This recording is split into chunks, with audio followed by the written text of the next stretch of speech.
Hello friends, welcome to దేవాంష్క stories. వాళ్ళు ఇప్పుడు మీరు వినబోతుంది ఒరే బావ వసే మరదల స్టోరీలోని 70వ భాగం. ఫ్యామిలీ మొత్తం షాక్ అయ్యి ఎవరికి ఎలా రియాక్ట్ అవ్వాలో అర్థం కాక 2 నిమిషాలు నిశ్శబ్దంగా ఉండిపోయారు. మొదటిసారి నిశ్శబ్దం ఎంత భయంకరంగా ఉంటుందో సీతకి రామ్కి అర్థమై, ప్లీజ్, సారీ, కావాలని చేయలేదు, పొరపాటున జరిగిందని చెప్తున్నాడు కదా బావా అని ఏడుపు మొహం పెట్టి అంది సీత.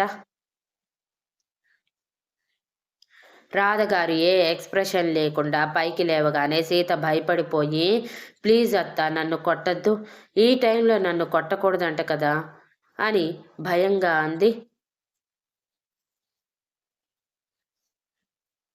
రాధగారు ఏం మాట్లాడకుండా సైలెంట్గా కిచెన్లోకి వెళ్ళి 1 నిమిషం తర్వాత చపాతీ కర్ర తీసుకొని బయటికి రాగానే సీత భయంగా పైకి లేచి, నన్ను కొట్టద్దద్ద అత్త, ప్లీజ్, సారీ, ఇంకెప్పుడు ఇలాంటి పొరపాటు చెయ్యను అని ఈసారి నిజంగానే ఏడుస్తూ భయపడుతూ ఉంటే రామ్ తనని పొదివి పట్టుకొని, అమ్మా, ఏం చేస్తున్నావు నువ్వు? ఇందులో సీత తప్పు లేదని చెప్పాను కదా, ఇంకెందుకు కొట్టడానికి వస్తున్నావు అని అంటూ ఉండగానే రాధగారు కోపంగా రామ్ వీపు మీద చపాతీ కర్రతో కొట్టి, సన్నాసి, దానిని సరిగా చూసుకోమనే కదా ఒంటరిగా నీ దగ్గర వదిలేసిపోయింది. దాని బుర్రలో ఇలాంటి పిచ్చి పిచ్చి ఆలోచనలు ఉన్నాయని తెలుసుకోకుండా పరిస్థితుల ప్రభావం అంటూ పిచ్చి పిచ్చి మాటలు మాట్లాడుతున్నావా? ఈ విషయం నాకు చెప్పాలని కూడా అనుకోలేదు కదా, అంత పరాయి వాళ్ళమైపోయాము మేము అని కోపంగా అడిగారు. సుధగారు పైకి లేచి, రామ్ని కాదు వదిన, సీతని కొట్టు, దీనికి అసలు బుద్ధే లేదు, ఇంత పెద్దదైంది కానీ కొంచెం కూడా ఆలోచించటం రాదు, దీని పిచ్చి ఆలోచనల వల్లే ఇదంతా జరిగింది. మరి రామ్ని ఎందుకు అరుస్తూ కొడుతున్నావు? వాడిని కాదు కొట్టాల్సింది, దానిని కొట్టాలి అని కోపంగా ముందుకు అడిగేయగానే మహాలక్ష్మి గారు ఆపి, మర్చిపోవద్దు, సీత గర్భవతి అని సీరియస్గా అన్నారు. అదే లేకపోయి ఉంటే ఇప్పుడు మన అవసరం కూడా లేకుండా రామ్ని బుద్ధి చెప్పేవాడు. అది ప్రెగ్నెంట్ అయి బ్రతికిపోయింది, వీటన్నిటి నుంచి తప్పించుకుంది అని పళ్ళు నూరుతూ సీత వైపు కోపంగా చూస్తూ, నీకు రామ్ వద్దని అనిపించి ఉంటే మాతో చెప్పాల్సింది, మేమే దగ్గరుండి వాడికి మరో పెళ్లి చేసేవాళ్ళం, అంతేకాని నీ సొంత నిర్ణయాలు ఏంటి అని అరిచారు. అమ్మా అని సీత బాధగా ఏడుస్తూ ఉంటే, పిలవకు అలా, తల్లివి అవుతున్నావు కానీ ఆ బిడ్డను కూడా నీలాగే తయారు చేస్తావేమోనని భయం వేస్తుంది. చిన్నప్పటి నుంచి ఇంతే, ఏదో ఒకటి చేయటం, అది ఇంటి వరకు రాకుండా రామాపటం, ఇదే జరుగుతూ వచ్చింది. ఇప్పుడు కూడా అంతే. వాడు ఇంత బాధపడిన నీ తప్పు ఏదీ లేదని చెప్తున్నాడు చూడు, అది వాడంటే. కొంచెం కూడా అర్థం చేసుకోలేని నిన్ను వాడికిచ్చి పెళ్లి చేసి వాడిని బాధ పెట్టామేమో అని ఇప్పుడు అనిపిస్తుంది అని ఆవేశంగా అన్నారు సుధగారు. అత్త అని రామ్ గట్టిగా అరుస్తూ, సీతని ఎవరు ఏమీ అనద్దని చెప్తున్నాను కదా, ఎందుకు అర్థం కావట్లేదు? సీత తప్పు ఏమీ లేదు, ఇదంతా పరిస్థితుల తప్పు. మా జీవితంలో అలా జరగాలని రాసుంది, జరిగింది, అంతే. ప్రతిదానికి ఎందుకు ఓవర్ రియాక్ట్ అవుతూ ఊరికే సీతని అరుస్తూ ఉంటారే? దాని ప్లేస్లో మీరుండి ఒక్కసారి ఆలోచించవచ్చు కదా. అది నా సంతోషం కోసం దాని మనసుని చంపుకొని ఇంత పెద్ద స్టెప్ తీసుకుంది కదా, అక్కడ నా మీద దాని ప్రేమ కనిపించటం లేదా?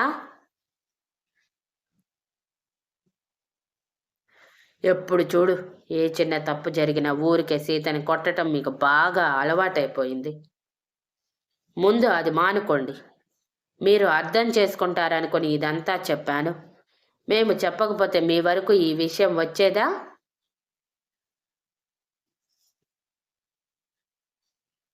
అసలు సీత చెప్పద్దు అని గట్టిగా అంటే నేను మీకు చెప్పేవాడినా? తన తప్పు తను తెలుసుకొని అందరి ముందు దోషగా నిలబడింది కదా, ఆ మాత్రం చాలదా? ఇంకా ఎందుకు మీ మాటలతో దాన్ని చంపేస్తున్నారు? అని ఆవేశంగా అరిచాడు. బావుందిరా! మీ సొంత నిర్ణయాలు మీరు తీసుకునేటప్పుడు ఇక మాకెందుకు ఈ విషయాలన్నీ చెప్పటం? మీలో మీరే మాట్లాడుకొని మీ జీవితం మీరే సరిదిద్దుకోండి. ఇకపై మీకు సంబంధించిన ఏ విషయం మాతో చెప్పకండి అని బాగా హర్ట్ అయిన సూర్యనారాయణ గారు చెప్పి పైకి లేవగానే తాతయ్య అని బేలగా పిలిచింది సీత.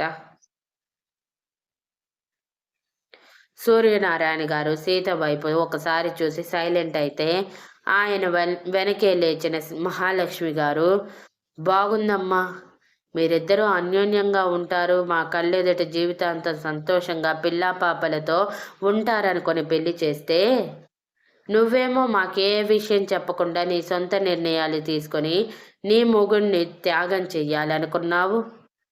నీ మొగుడేమో నిన్ను దూరం పెడితే నిజం చెప్తుంది అని దూరం పెట్టి నీ కడుపులో బిడ్డని మీరే ప్రమాదంలో పడేశారు కదా అని నిష్ఠూరంగా అన్నారు. సరేమా, మా తప్పుందని ఒప్పుకుంటున్నాము. ఇప్పుడు మీరు ఏ శిక్ష విధించినా ఒప్పుకుంటాం. కానీ ఇలా మమ్మల్ని దూరం పెట్టకండి. మీరే మమ్మల్ని దూరం పెడితే మేము ఎలా ఉండగలం చెప్పండి? పైగా సీతకి ఇప్పుడు మీ ఆలంబన ప్రేమ ఎంతో అవసరం అని రామ్ అసహనంగా అన్నాడు.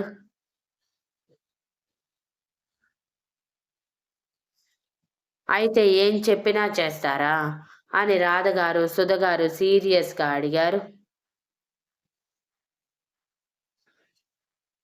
హా అని అనగానే అయితే సీతని మాతో పాటు రేపు ఇంటికి తీసుకువెళ్తాము.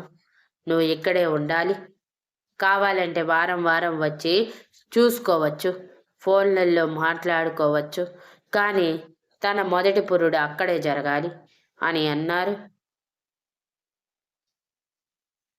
అదెలా కుదురుతుంది అని రామ్ సీత ఒకేసారి ఒకరి మొహం ఒకరు చూసుకొని, మేమిద్దరం ఒకరికొకరం దూరంగా ఉండలేము. ప్లీజ్ ఇది తప్ప ఇంకొకటి ఏదైనా చెప్పండి, చేస్తాము అని బ్రతిమలాడారు. మా మాటకి గౌరవం ఇవ్వని వాళ్ళు ఇంకెందుకురా మమ్మల్ని ఏ శిక్ష అయినా వేయమని అడగటం?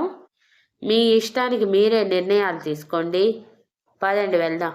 ఇంకా ఇక్కడే ఉంటే మన కోపంలో వెళ్ళని ఏదైనా అనేలా ఉన్నాము అని అందరికీ రామ్ సీత చేసిన పనుల ఆవేశం కోపం తెప్పించటంతో ఎవరి రూమ్కి వాళ్ళు వెళ్తూ ఉంటే సురేంద్ర గారు రామ్ దగ్గర ఆగి తన చేతులు పట్టుకొని, నన్ను క్షమించు రామ్, నా కూతుర్ని మేమే సరిగా పెంచలేకపోయాము.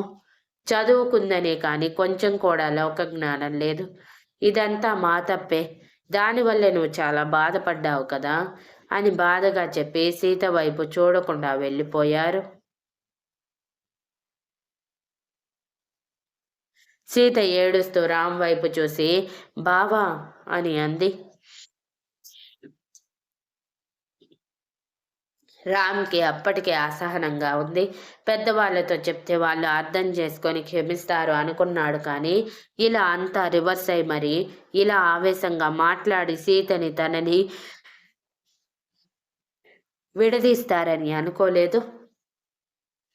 ఇప్పుడు సీత మళ్ళీ ఏడుస్తూ ఉంటే ఆ అసహనం ఇంకాస్త పెద్దదయ్యి సీతని ఎత్తుకొని రూమ్లోకి తీసుకువెళ్తూ, ఇంకొకసారి ఇలాంటి విషయాలకి ఏడిస్తే బాగుండదు సీత. ఎన్నిసార్లు చెప్పినా నువ్వు మాత్రం మారటం లేదు. చెప్పావు కదా, పెద్దవాళ్ళు మనం చేసిన పనికి కోపంగా ఉంటారు. 2-3 రోజులు పోతే వాళ్ళే మళ్ళీ మామూలు అవుతారు. నువ్వు అనవసరంగా టెన్షన్ పడకు అని తనని బెడ్ మీదకి చేర్చి తన పక్కనే పడుకొని లైట్ ఆఫ్ చేశాడు.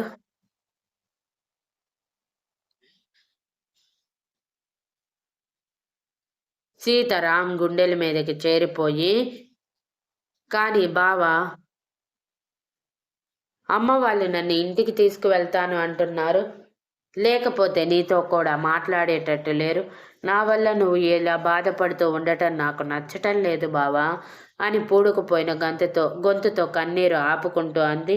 అయితే ఏం చేస్తావు అని విసుగ్గా అడిగితే, నేను అమ్మ వాళ్ళతో పాటు ఊరికి వెళ్తాను బావా. అమ్మ వాళ్ళ కోపం తగ్గేంత వరకు అక్కడే ఉంటాను. వాళ్ళ కోపం ఎక్కువ రోజులు ఉండదులే. నేను ఎదురుగా ఉంటే నాతో మాట్లాడకుండా ఉండలేరు కాబట్టి వాళ్ళ కోరిక మేరకు నేను ఊరికి వెళ్తాను బావా అని అంది మనసు రాయి చేసుకొని. అంటే ఏంటి? ఇప్పుడు నన్ను వదిలేసి దూరంగా వెళ్తానంటున్నావా? అలాంటి దానివి మొన్నే అమ్మ, అత్త అడిగినప్పుడు వెళ్తానని చెప్పి ఉండొచ్చు కదా! నాతో పాటు ఉంటానని, నన్ను విడిచి వెళ్ళనని చెప్పి, ఇప్పుడు మళ్ళీ ఒంటరివాడిని చేస్తానంటున్నావా? అని ఆవేశపడ్డాడు రామ్. సీత దూరం తట్టుకోలేక.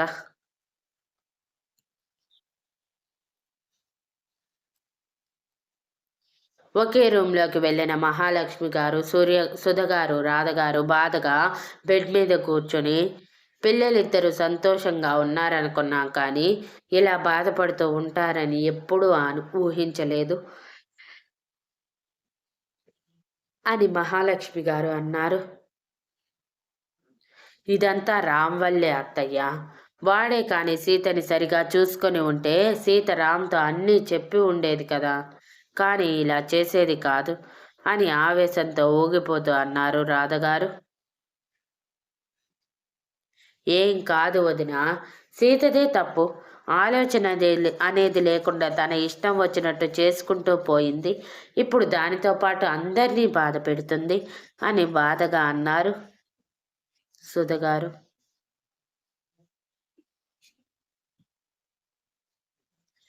ఇక్కడ ఒకరిది తప్పు, ఒకరిది ఒప్పు లేదు.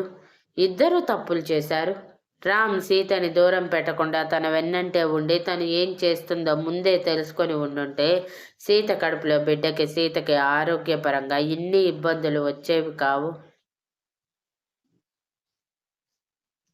ఇక సీత వెనక ముందు ఆలోచించకుండా, మనతో ఏమీ చెప్పకుండా తన సొంత నిర్ణయం అంటూ తన బావ సంతోషంగా ఉండాలి అనుకుని తన మనసు చంపుకొని మరి రామ్కి వేరే పెళ్లి చేయాలన్న ఆలోచన చేయకుండా మనతో తన బాధ చెప్పి ఉంటే మనం తనకి సర్ది చెప్పేవాళ్ళం.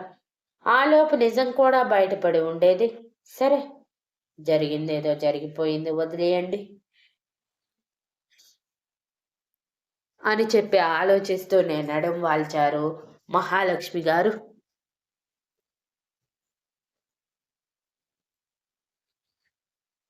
Thank you for listening and please like, share, comment and subscribe.